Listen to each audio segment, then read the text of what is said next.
Deep in the mist-choked peaks of the Carpathian Mountains, where the wind whispers in a language lost to time, a shadow looms that defies the logic of the modern world. Imagine a creature of impossible proportions, a giant with the powerful torso of a man, but the ferocious head and swift legs of a hound. These are not mere beasts of prey, nor are they the mindless monsters of Western horror. They are the Dzhuklanushi, the dog-headed guardians of a hidden realm. For centuries, the Romani people have carried their stories across continents, a golden thread woven into a tapestry of Indic spiritualism and European folklore. In their world, the boundary between the mundane and the magical is as thin as the mountain fog. But who are these cursed giants? Are they remnants of a forgotten age, or a reflection of our own deepest fears of exile and transformation? Tonight, we peel back the shroud of the King of Mists to reveal the tragic, heroic, and terrifying reality of the Dzhuklanushi. The most terrifying thing about a monster is not its claws or its height. It is its memory. The Dzhuklanushi are defined by a singular, agonizing truth. They were not born of the dark, but cast into it. According to the deep oral traditions of the Romani elders, these giants were once good and kind people, humans of noble spirit who lived within the warmth of the community. Their fall was not a slow decay of morals, but a sudden, violent shattering of their existence. Imagine, if you will, the moment the world shifts. A group of travelers, perhaps unaware of the invisible borders of the supernatural, inadvertently offends a powerful sorcerer, a master of the unclean arts. There is no trial, no mercy. In a flash of malevolent magic, the human form is stretched and warped. The human torso and arms remain limbs capable of crafting, embracing, and praying, but they are now tethered to the powerful, swift legs of a hound and topped with the elongated, snarling snout of a beast. This is the birth of a liminal being. To the Dzhuklanushi, the reflection in a mountain stream is a constant reminder of a stolen life. They possess the keen, heightened intelligence of a human and the yearning of a human soul. Yet they are trapped in a morphology that inspires only primal terror. Their speech, once melodic and rich with the Romani lexicon, is replaced by the guttural, rhythmic barking of the cynocephali. They understand the languages of men, but they can no longer participate in the dialogue of civilization. This transformation carries a profound symbolic weight within the Romani worldview. In the Romani Bay, the strict code of dignity and purity, the dog is an ambiguous creature, a necessary guardian of the camp, yet often relegated to the unclean periphery.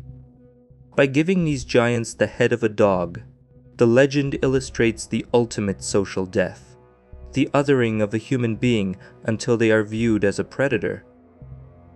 Is it any wonder, then, that these giants retreated to the highest, most fog-shrouded peaks of the Carpathians? Their exile is not just physical.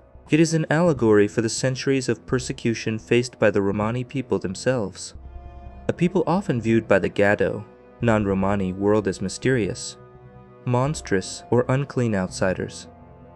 Like the Dzhuklanushi, the Romani nurtured a profound inner sanctuary of tradition, while an unforgiving world saw nothing but a snarling beast at the fringes. But the tragedy is tempered by a flicker of ancient hope. Even in their most monstrous form, the Dzhuklanushi are not beyond the reach of grace. The folklore whispers that this curse is not an eternal sentence.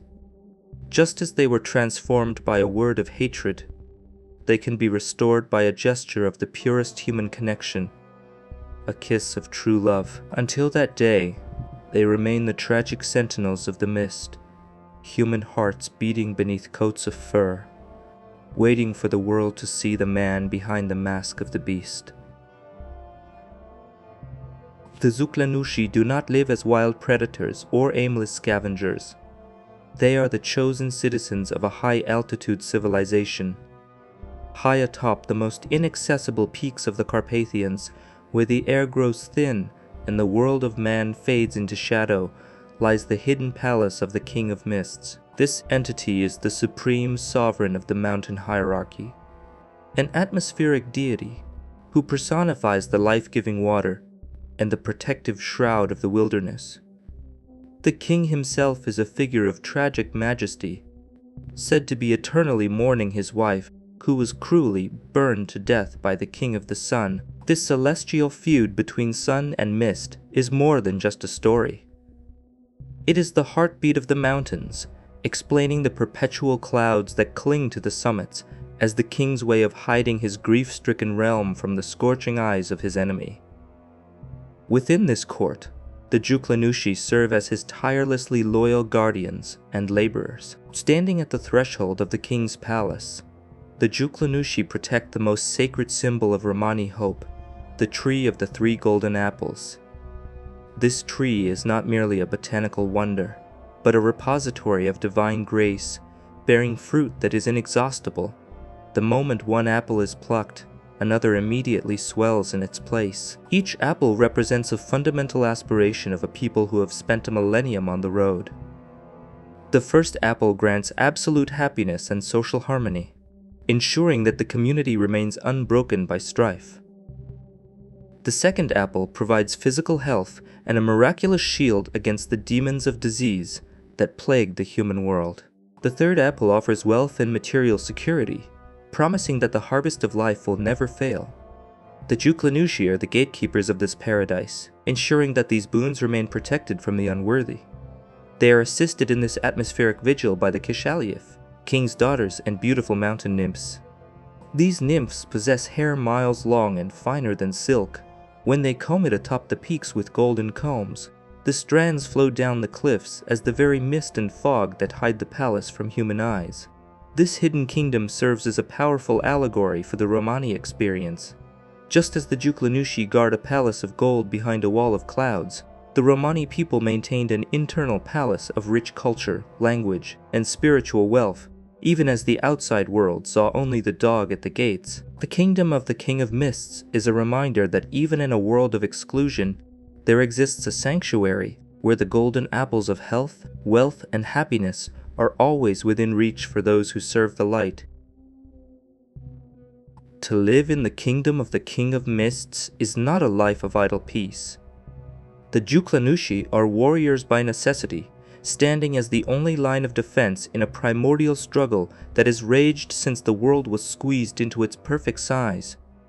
Their existence is defined by an irreconcilable enmity, with a force of pure, chaotic malevolence, the Losholichi.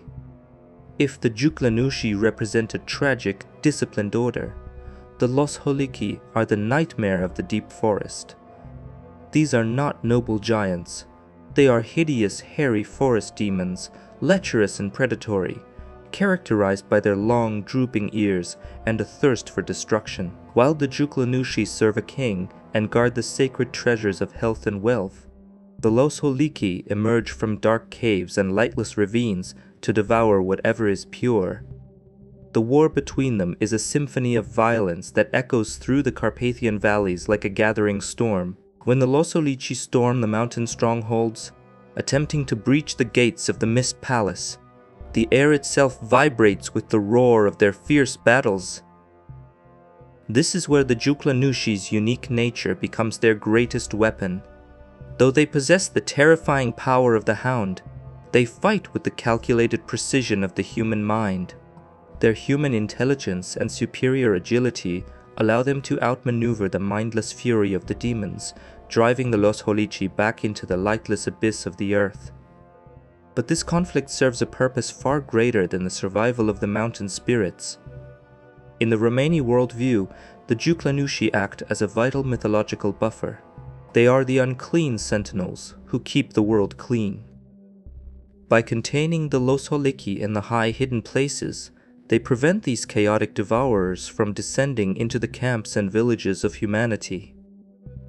They take the wounds of the world upon themselves, so that the rest of us may sleep in peace. Yet, even the strongest guardian can be broken. In the aftermath of these titanic clashes, when the mist is stained with the price of victory, a wounded Dzhuklanushi must seek a humble grace. Exhausted and bleeding from the claws of chaos, the giant descends toward the flickering campfires of the Romani people, not as a conqueror, but as a suppliant, seeking the single drop of blood that will restore the strength to return to the front lines of the eternal war. Even the mightiest of the King of Mists sentinels are not invincible, for the war against chaos demands a price paid in flesh and spirit. When the battles against the Losholichi grow too fierce, and the claws of those hairy forest demons have torn deep into the giants' humanoid chests, the Dzhuklanushi find themselves broken. In these moments of profound vulnerability, they do not retreat into the cold embrace of the mountain peaks to die. Instead, they descend the jagged slopes, their canine eyes reflecting the orange glow of Romani campfires in the valleys below. This is the moment where myth meets a terrifying reality. To a traveler, the sight of a 10-foot giant with the head of a hound emerging from the darkness should be a sentence of death. Yet, the Dzhuklanushi do not approach to prey upon the little people. They come as beggars of life. They are driven by a unique physiological necessity that binds their survival to the very race they were once a part of. The ritual that follows is a visceral, sacred symbiosis. The giant, once a terrifying warrior of the heights, kneels in the dirt, its massive head bowing low in a gesture of absolute submission and trust. It extends its long, powerful tongue, a tongue that is barked in the language of the wild and served the King of Mists, and waits. It is then that the human must offer a sacrifice, just a few drops of blood. In the Romani tradition, this blood is more than mere biological fluid. It is the vital spark of humanity. Because the Dzhuklanushi were once human, they remain tethered to the life force of their kin. The legend states that as soon as the blood touches the giant's tongue, the effect is miraculous and instantaneous. The jagged wounds knit together, the shattered bones realign, and the titan's immense strength is reborn with a surge of divine energy. This blood healing reveals the true nature of the Dzhuklanushi's role in the world. They are the unclean warriors who keep the world clean, but they cannot do it alone. They protect the sacred heights and the golden apples of health and wealth, but in return, they require the kindness and the literal life essence of humanity to sustain their vigil. It is a silent pact written in red, a reminder that no matter how far we are othered or transformed by the mists of life, we are all ultimately sustained by the same human heart. As we look across the globe, we see the shadows of the Dzhuklanushi everywhere. We see them in the jackal-headed Anubis of Egypt, the one-eyed Soglav of the Balkans, and most strikingly, in the dog-headed icons of Saint Christopher, the warrior giant who found redemption by carrying the weight of the world. But the Dzhuklanushi are unique. They are a bridge creature, part human, part beast, part Indic, and part European. They remind us that the monsters we fear are often just reflections of ourselves, waiting for a moment of grace. There is a final secret legend. It is whispered that a Dzhuklanushi can be returned to their human form through a single kiss of true love. Perhaps they are still out there, standing watch in the mist, waiting for the curse to lift. And so, the next time you hear a dog howl in the mountain night, or feel a sudden cold wind brush your skin, do not run in fear. Instead, look to the peaks. For the Dzhuklanushi are there, guarding the golden apples of our dreams, standing between us and the dark.